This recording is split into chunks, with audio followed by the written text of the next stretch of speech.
आणि आता सुपरफास्ट 50 बघूयात.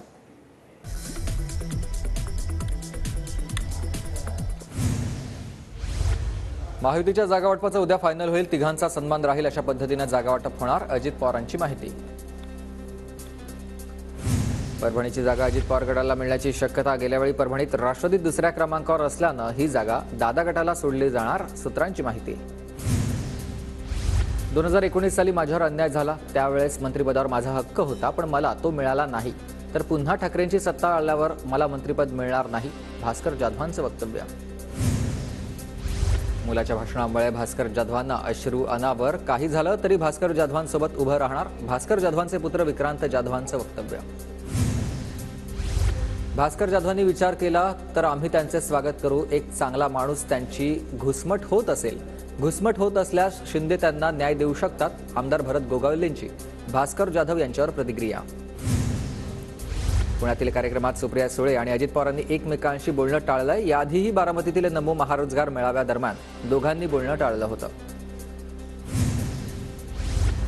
2 वर्षांपासून पालिकेच्या निवडणुका रखडल्यात. नगरसेवकांची निवडणूक लवकरात लवकर व्हायला हवी. सुप्रिया सुळेंची सरकारकडे मागणी.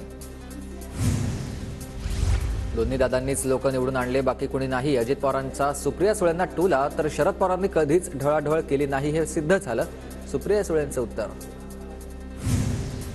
महापालिकेच्या निवडणुका सुप्रीम कोर्टामुळे रखडल्या. उपमुख्यमंत्री अजित पवारांचं सुप्रिया सुळेंना उत्तर. अजितदादा सीएम होऊ नये म्हणून काहींची रणनीती. कोट्यवधी रुपये खर्च करून अजितदादांना ट्रोलिंग करण्याचं काम सुरू. सुनील शेळकेंचा आरोप. तर लवकरच सर्व काही समोर आणणार. शेळकेंचा इशारा. अजित पवारांच्या ट्रोलिंगला हजारो कोटी कोण देत आहे? सुप्रिया सुळेंचा सवाल. सीबीआय चौकशीची मागणी सुप्रिया सुळेंची. शिवाजी आढळराव पाटलांनी अजित पवार गटाच्या दिलीप मोहिते पाटलांची घेतली भेट. आढळरावांच्या प्रवेशाला मोहितेंचा विरोध होता. आढळरावांसोबत राजकारणातले मतभेद. अजितदादांना सोडून शरद पवार गटात जाणार नाही. आढळराव पाटलांच्या भेटीनंतर दिलीप मोहितेंची प्रतिक्रिया. डबल महाराष्ट्र केसरी चंद्रहार पाटील ठाकरे गटात प्रवेश करणार. मातोश्रीवर उद्या उद्धव ठाकरेंच्या उपस्थितीत पक्षप्रवेश. लोकसभा निवडणुकीसाठी महायुतीच्या पहिल्या उमेदवाराची घोषणा. मुख्यमंत्री शिंदेंकडून दक्षिण मध्य मुंबई मतदारसंघासाठी राहुल शेवाळेंना उमेदवारी जाहीर. उद्धव ठाकरेंकडून अमोल कीर्तीकरांच्या उमेदवारीची घोषणा. उत्तर पश्चिम मुंबई लोकसभा मतदारसंघातून अमोल कीर्तीकर लोकसभा निवडणुकीच्या रिंगणात. काँग्रेस नेते संजय निरुपम यांचा ठाकरे गटाविरोधात सूर. अमोल कीर्तीकरांच्या नावाची घोषणा झाल्यानंतर निरुपम नाराज. अजून जागावाटप नाही, मग नाव घोषित कसं केलं? निरुपम यांचा सवाल. निवडणूक आयोग भाजपच्या इशाऱ्यावर काम करतोय. भाजपच्या हवा दबावाखाली शिवसेना राष्ट्रवादीबाबत निवडणूक आयोगाचा निर्णय. राऊतांचा आरोप. अद्याप जागावाटप नाही, पण बारामतीची जागा राष्ट्रवादीला मिळेल. आणि बारामतीमधून सुनेत्रा पवारच 100% उमेदवार असतील. तटकरेंचा विश्वास. माढ्यातून महादेव जानकरांना मवियाकडून उमेदवारी मिळण्याचे संकेत. राष्ट्रवादीमधून जानकरांना लढवण्याचं जवळपास निश्चित. सूत्रांची माहिती.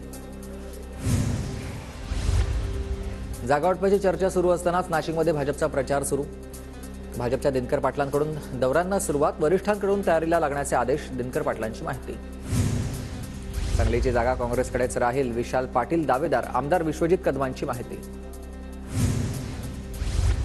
मावळ लोकसभेची जागा आम्हाला द्यावी. मावळ आणि पिंपरी चिंचवडमध्ये राष्ट्रवादी विचाराचा समर्थक. सुनील शेळकेंपाठोपाठ नाना काटेंकडूनही मावळसाठी आग्रही.